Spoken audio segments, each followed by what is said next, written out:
जनमत की पुकार में आपका स्वागत है। तेजस्वी यादव ने एसआईआर को लेकर चुनाव आयोग पर साधा निशाना। बिहार में चुनाव आयोग स्पेशल इंटेंसिव रिवीजन यानी एसआईआर चला रहा है। इसके तहत मतदाता सूची को दुरुस्त किया जा रहा है। इस बीच विपक्ष इसका विरोध कर रहा है। वहीं आरजेडी नेता और पूर्व उप मुख्यमंत्री तेजस्वी यादव ने बड़ा बयान दिया है।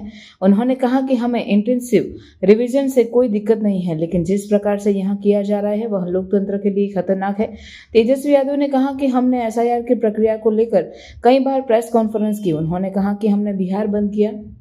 विपक्ष के कई नेताओं ने उसको लेकर चिंता जताई, लेकिन चुनाव आयोग और मुख्य चुनाव आयुक्त ज्ञानेश गुप्ता ने एक भी प्रेस कॉन्फ्रेंस नहीं की। तेजस्वी यादव ने चुनाव आयोग पर आरोप लगाते हुए कहा कि वहां बीजेपी के इशारे पर काम कर रहा है। तेजस्वी यादव की पूरी बात सुनिए।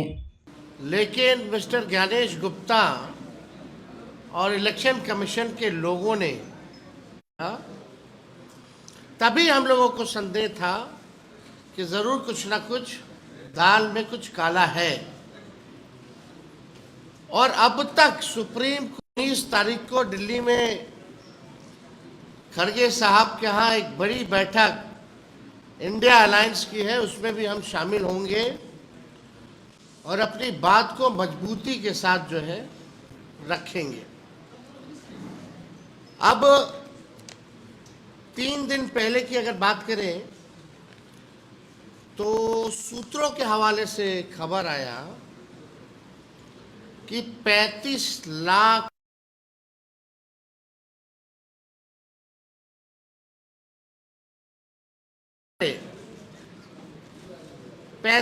लाख नाम हटा जाएंगे। और उसके बाद अगर आप देखें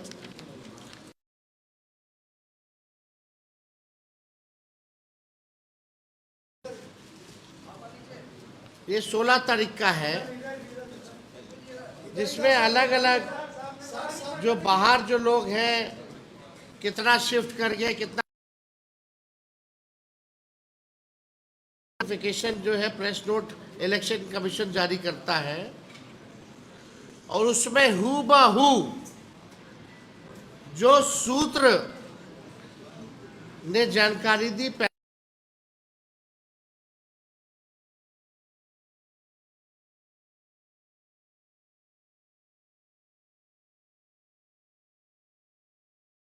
की बात करता है। अब मेरा सवाल यहां खड़ा होता है कि इंडियन एक्सप्रेस तो या कोई अखबार में जो है शायद छपा था,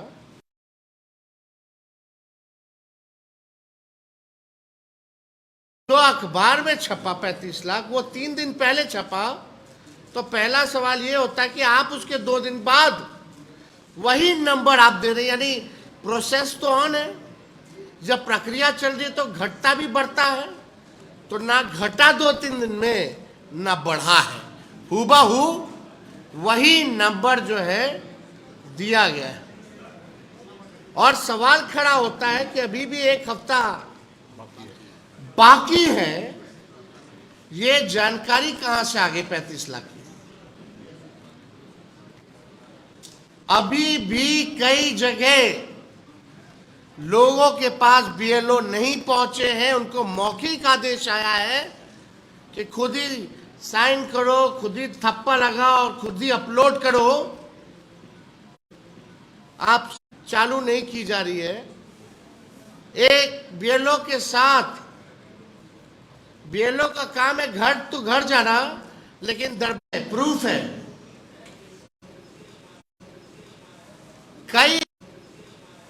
कई एक मिनट बंद कर दूंगा, कोई भी जो है नहीं उठा पाएगा इससे वोटर लिस्ट से।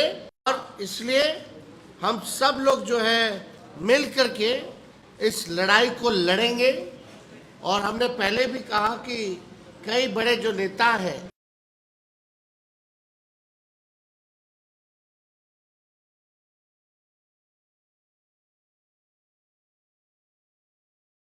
चंद्रबाबू नायडू जी ने भी जो है सवाल खड़े किए हैं। बीजेपी क्यों चुप है फिर? नीतीश जी क्यों चुप है फिर? क्यों नहीं कोई जवाब दिया जा रहा? अब आप देखिएगा कई बार जो है रिपोर्ट आ रहा है यादव बहुल एरिया में काटे जा रहे हैं नाम। लोग बोले फोन करने पर भी बीएलओ नहीं आते हैं। और चौथी अलायंस पार्टनर के वोटर लिस्ट में सर नेम है, उनको चुन चुन कर आपको ये मान लेना चाहिए कि बिहार चुप बैठने वाले नहीं है, वो वोटर चुप बैठने वाले नहीं है। इसलिए जो वीडियो फर्जी तरीका से आया है वो प्रमाण ले करके सारे जनता के बीच हम जाएंगे। इन्हीं चंद शब्दों के साथ आप सबका पुनः आभारी धन्यवाद कि आप लोगों ने मेरी बातें सुनी। बहुत बहुत मुकेश आने बहुत हेलो बहुत बढ़ा दो, थोड़ा बढ़ा दो। बहुत बहुत धन्यवाद हमारे तमाम महागठबंधन के साथी और हमारे मीडिया के साथी, आप सभी को बहुत बहुत धन्यवाद। जैसे कि हमारे कोऑर्डिनेशन कमेटी के अध्यक्ष भाई तेजस्वी जी ने वॉल्यूम बढ़ा दो। अपनी बात को रखे हैं, उसी पे मैं आऊँगा कि पूरे बिहार में अभी भी एक हफ्ता से अधिक समय है और एक्सरसाइज चल रही है। और कहीं पे हम लोग जो जानकारी कर रहे हैं, कहीं पे 75%, कहीं पे 80%, कहीं पे 98% तक बीएलओ अपना काम किए हैं, कहीं पे 60% पे भी है और कहीं 98% पे भी है। जहां 98% पे है उनको एसडीओ साहब के इधर, बीडीओ साहब के इधर, सीओ साहब के इधर से डाटा जा रहा है, कैसे आपने 98% तक अपलोड कर दिया है। तो ये एक्सरसाइज जब चल रहा है तो चुनाव आयोग की तरफ से एक लिस्ट जो जारी हुआ है वो बताइए कि किस तरीके से किया जा रहा है। इस देश में लोकतंत्र खत्म करने का साजिश है और बिहार में लोकतंत्र यूं ही खत्म नहीं होगा। तो हम चुनाव आयोग को भी आगाह करना चाहते हैं कि आप बिहार और देश के रक्षा करने के लिए आप लोग हैं। हर एक मतदाता अपनी मत देकर सरकार चुनने का काम करते हैं और ऐसे जगह पे अगर आप बीजेपी के कहने से काम करेंगे तो ये लोकतंत्र कहाँ है। इससे अच्छा तो बीजेपी मोदी जी को देश में इमरजेंसी लागू कर देना चाहिए। देश के नागरिक के लाखों करोड़ों अरबों रुपया खर्च हो रहा है चुनाव में, और सिर्फ चुनाव में इसलिए खर्च हो रहा है कि सरकार अच्छे चुने। देश के जनता जो है मालिक है और उस जगह पे इस तरीके से काम किया जा रहा है। आज मैं आपके माध्यम से बिहार में जितने भी हमारे अति पिछड़ा दलित, जितने भी हमारे जनप्रतिनिधि हैं, चाहे वो मुखिया है या वार्ड सदस्य है या जिला परिषद सदस्य है या जितने भी जनप्रतिनिधि हैं, उनसे भी मैं आग्रह कर रहा हूं कि आप लोग भी सचेत होइए, क्योंकि ठीक विधानसभा चुनाव के बाद जनप्रतिनिधि का चुनाव होना है, पंचायत का चुनाव होना है। और अगर आज टाइटल देखकर, नाम देखकर अगर वोटर लिस्ट से नाम काटा जा रहा है तो फिर आपका क्या होगा। तो इसलिए आप भी इस पे ध्यान रखिए, गंभीर होइए। और अभी हमें तो बीएलओ पे ही भरोसा है कि उचित निर्णय वो लोग गांव में करेंगे। जो लोग नागरिक है इस देश के, राज्य के, उनका सही से नाम जोड़ने का काम वो करेंगे। तो यही हम लोगों का है कि आने वाला समय में मजबूती से लड़ाई लड़ेंगे और हम तमाम हमारे राज्य के जितने भी जनप्रतिनिधि हैं, मुखिया हो, वार्ड सदस्य हो, सरपंच हो, जिला परिषद सदस्य हो, आप लोग मजबूती से इसको देखिए और एक एक वोट अपने लोगों को जोड़ाने का काम कीजिए। अभी तक तो जिस तरीके से हम लोगों ने बिहार में लड़ाई लड़ रहे हैं, चुनाव आयोग तो कान पे भी लू नहीं रह रहा है। तो इसलिए आने वाला समय में हम लोग और इसकी लड़ाई लड़ेंगे। अभी ये लोग 25 तारीख को ये अपनी सूची जमा करें और बताएं कि किनका नाम कटा, क्यों कटा। अगर आप किसी का नाम काट रहे हैं तो आप उनको बताइए, हमको भी बताइए ऐसे विपक्ष के नाते। और दूसरा, आप जिनका काट रहे हैं उनको भी लेटर भेजिए, उनके घर पर एक डॉक्यूमेंट के तहत उनका जवाब दीजिए कि आप उनका वोट क्यों काट रहे हैं। आज मान लीजिए कोई अमेरिका में है, कोई बम्बई में है, कोई दिल्ली में है, किसी कारण ये नहीं हो रहा तो उसका नागरिकता समाप्त कर लीजिएगा। ये तो कहीं से सही नहीं है। आपका काम है कि ज्यादा से ज्यादा वोटर लिस्ट को जोड़ना और मैं हम अपने राज्य के सभी नागरिक से भी आग्रह करूंगा कि ऐसे समय में विपक्ष का आप लोग साथ दीजिए, लोकतंत्र को जिंदा रखिए। विपक्ष जो है वो आपका आवाज है और हम लोगों का आवाज बनकर आप लोग हमारी मदद कीजिए। तमाम हमारे बिहार के सभी नागरिक से आग्रह है। बहुत बहुत धन्यवाद। जिनेंद्र, इनके बाद आप। अभी सम्मानित नेता प्रतिपक्ष और महागठबंधन के नेताओं ने अपनी बात को रखा है। मुझे इस मौके पर एक बात याद आ रही है। दुनिया के बहुत बड़े कवि एक तानाशाह के बारे में कविता लिखते हुए बोलते हैं कि जनता जो है हमारे खांचे में ढलने से मना कर दिया है, इसलिए जनता को ही भंग कर दो। तो ये मुझे लगता है कि मोदी साहब के तिक्रमों से बिहार के लोगों ने उसको नकारने का काम किया है और ये सरकार डर गई है। इसलिए बिहार में मतदाता सूची को एक बेतरतीब ढंग से बदल देने की पूरी कोशिश चल रही है। ये सरकार की हार की निशानी है। अभी महागठबंधन की ओर से गांव-गांव में, हर बूथ पर, हर टोला में घर घर अभियान चल रहा है और जगह जगह से, मैं सीवान से लौट करके आ रहा हूँ, 12 बजे रात में मैं लौट करके आया और मैंने जो रिपोर्ट ली है, किसी भी बूथ पर 40%, 50%, 54% से ज्यादा अभी तक गन्ना फॉर्म आयोग एक फर्जी आंकड़ेबाजी कर रही है। तो ये एक बहुत ही मुझे लगता है कि खतरा की घंटी है और हमारे नेता प्रतिपक्ष जी ने कहा कि इस मसले को हम लोग दिल्ली में भी बड़े स्तर पर उठाएंगे। एक बात जो मैं जोर देकर के कहना चाहूंगा कि बिहार के लिए प्रवासी मजदूर और प्रवासी बिहारी बिहार की अर्थव्यवस्था के रीढ़ हैं और इस के नाम पर प्रवासी बिहारियों को, प्रवासी मजदूरों को छापने की एक बड़ी मुहिम चल रही है।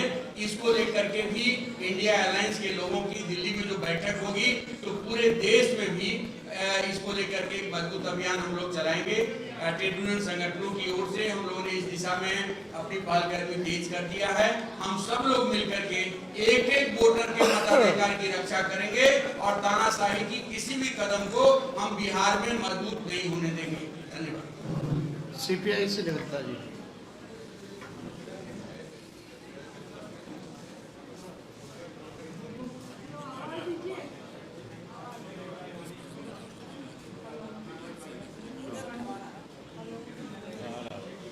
आवाज आ रही है साथियों? तो गठबंधन के सभी साथियों का और सभी पत्रकार साथियों का वो सलाम, जिंदाबाद। दोस्तों, अभी बहुत विस्तार से तेजस्वी जी ने बताया कि आज के इस प्रेस कॉन्फ्रेंस का हमारा मुद्दा क्या है। ये बहुत गंभीर मुद्दा है और विचारणीय मुद्दा है कि इस देश के जो आम नागरिक है उस आम नागरिक के हक को छीना जा रहा है। बिहार की 8 करोड़ जनता जो इस देश के निर्माण में, इस बिहार के निर्माण में जिसकी सबसे बड़ी भूमिका है, उसको इस वोटर नागरिक अधिकार से वंचित करने की कोशिश की जा रही है। साथियों, जरा बात सुनिए, चुप कर रहिए, हमारी बात भी सुनिए। मैं आपकी बिरादरी से ही आई हूँ यहाँ पे। तो ये बहुत ही खतरनाक स्थिति है। इसमें दलितों को, महिलाओं को, मजदूरों को, अल्पसंख्यकों को वंचित करने की पूरी साजिश हो रही है और ये साजिश बिहार के लोग नहीं होने देंगे।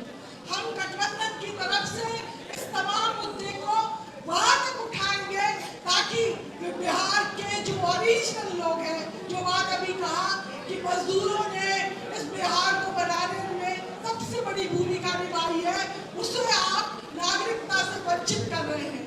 उन तमाम लोगों के जो मूल अधिकार है उससे आप वंचित कर रहे हैं। मैं आपको बताऊं कि मैंने खुद लैपटॉप पर अपना फॉर्म भरने की कोशिश की तो मुझे पता चला कि मेरा फॉर्म तो भरा गया। जब मैंने आईएलओ से कहा कि भाई आपने मेरा फॉर्म कैसे भरा, तो उन्होंने कहा मैडम हम फिर से फॉर्म भर रहे हैं, आप भेजिए। इस देश के जनतंत्र को बहुत खतरा है और चुनाव आयोग कठपुतली की तरह काम कर रही है। चुनाव आयोग के आम नागरिकों के हक में नहीं काम कर रही है। इस देश का दुर्भाग्य है कि चुनाव आयोग भी इस देश में जिस तरह से काम कर रही है उसके खिलाफ के अंदर विद्रोह होगा और ये संकेत अभी दिया जा रहा है।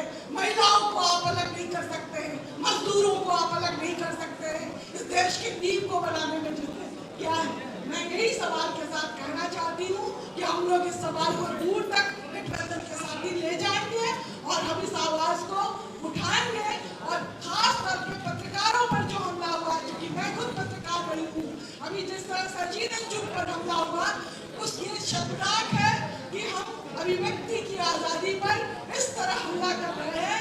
ये नहीं चलने दिया जाएगा।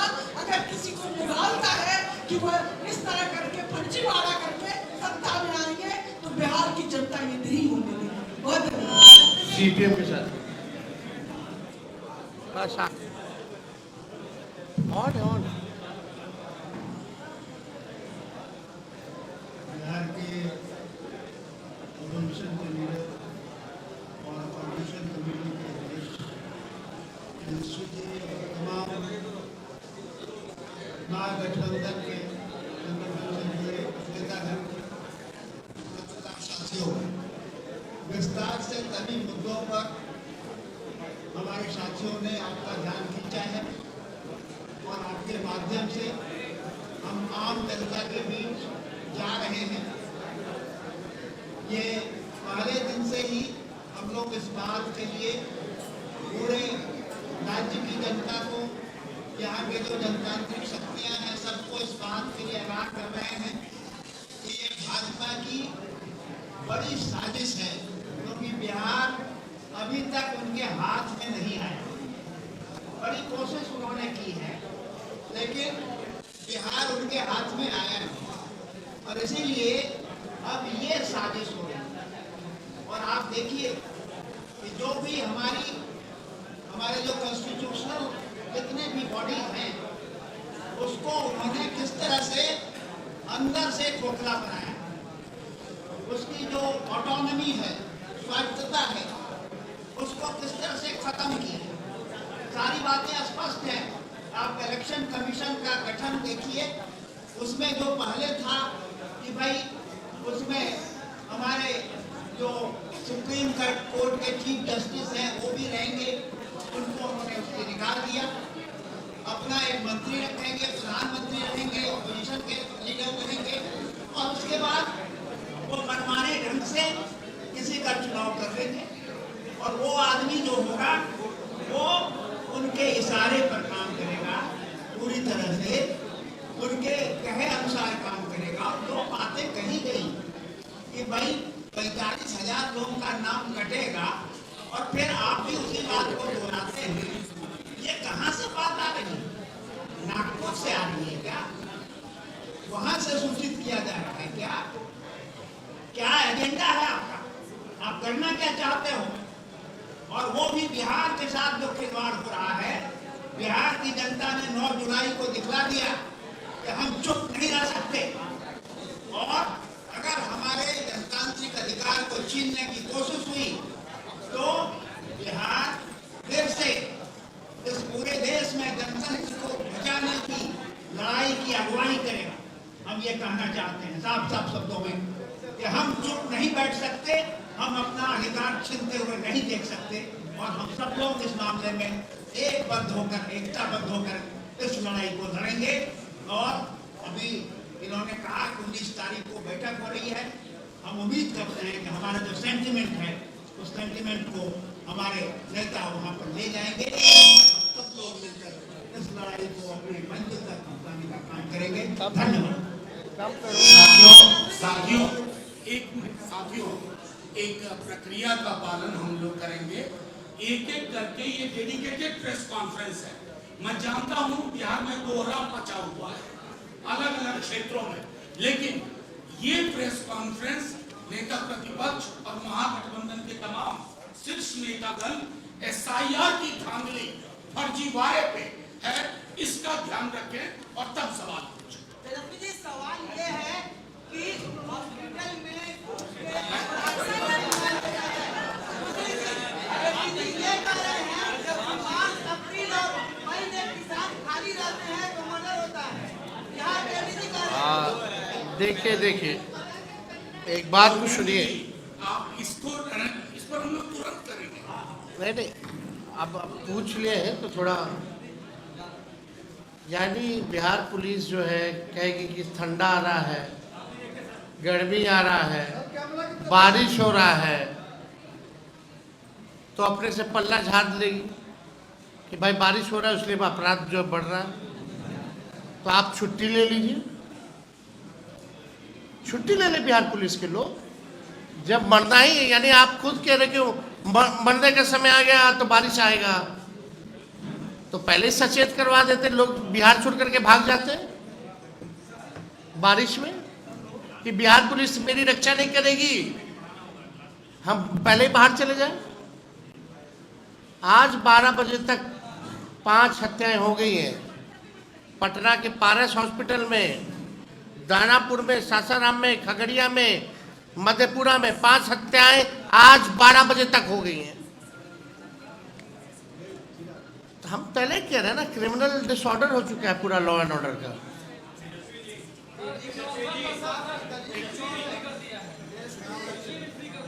SIR से संबंधित सवाल आग्रह करूंगा, इन्होंने कह दिया लॉ एंड ऑर्डर पे जो बोलना था नेता प्रतिपक्ष ने स्पष्ट कर दिया। आप एक मिनट, यानी आप लोगों को किसके लिए फ्री किया है? SIR में वोटर देने का अधिकार छीना जा रहा है, इस पे चर्चा नहीं कर रहे हैं। जब वोटर ही नहीं रहेगा, यानी देश का नागरिक नहीं रहेगा, तो उसको क्या लाभ मिलेगा? पेंशन नहीं मिलेगा, कुछ नहीं मिलेगा, पहली बार। और नकलची सरकार है, नकल करने दीजिए भाई, लोगों का भला तो हो रहा ना तेजस्वी की आवाज उठाने से। ले जाए सारा श्रेय, उठा करके हम लोग भर देंगे उनके झोली में। क्या मतलब है? बात यह है कि 19 तारीख को महत्वपूर्ण बैठक इंडिया अलायंस के लोगों का कामराज मार्ग में खड़गे जी के आवास पर होने जा रहा है, और हम लोग पूरे विपक्ष के लोग मजबूती के साथ इलेक्शन कमीशन और बीजेपी की तानाशाही नहीं होने देंगे। उनकी जो दादागिरी है नहीं होने दिया जाएगा। लोकतंत्र को खत्म हम लोग नहीं होने देंगे। जो लोग भी प्रयास कर रहे हैं लोकतंत्र को खत्म करने का, आप समझ जाइए आप कितने दिन पद पे रहिएगा।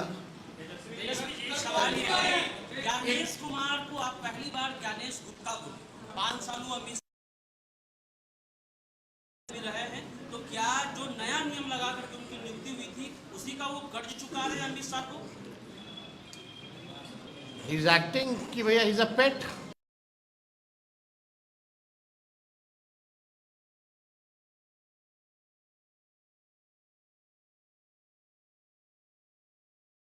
रिटायरमेंट के बाद भी बहुत लोग तो बन ही ना जाता है गवर्नर।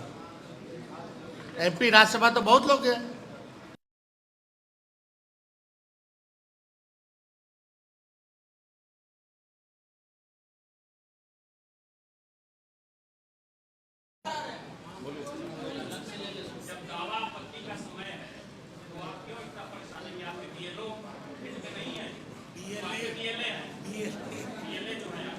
अच्छा, जिनके जो भी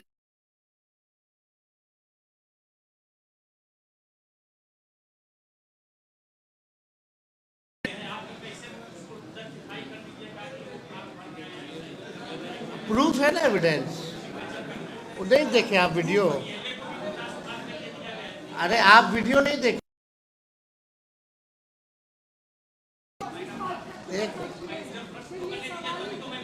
हाँ पूछिए। अरे बोलो ना भाई, पूछो अच्छे से। कोई आरोपित नहीं कर रहा है, हमको जिनको आरोपित करना है कर चुके हैं नेता प्रतिपक्ष। क्या पूछिए ना भाई। आप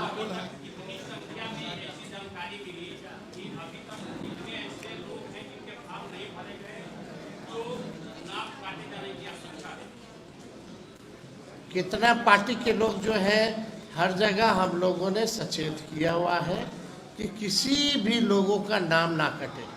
उसके लिए चाहे विधायक हो, हमारे दल के कार्यकर्ता हो, केवल BLO नहीं, सब लोगों को लगाया गया है। लेकिन यही कंप्लेन आ रहा है कि उनको एक फॉर्म 2 फॉर्म के बजाय एक फॉर्म दिया जा रहा है और बहुत सारे जो फॉर्म्स हैं वो फर्जी तरीके से जो है भरे जा रहे हैं। जैसे इन्होंने ये उदाहरण दिया, ऑनलाइन जा रहे, सुन तो लो ना भाई जवाब। If you don't have patient, आप सुनना ही नहीं। हाँ, हमको सूचना है, आप लोग का जैसे सूत्र है वैसे मेरा भी सूत्र है। हाँ, वो है हर जगह, हमारे दिल्ली में लोग बैठे हैं ना, वहां से उन्होंने क्या अभी बोला कि ऑनलाइन भी ये भर रही थी, लेकिन पहले से ही भरा हुआ है बिना साइन किए हुए।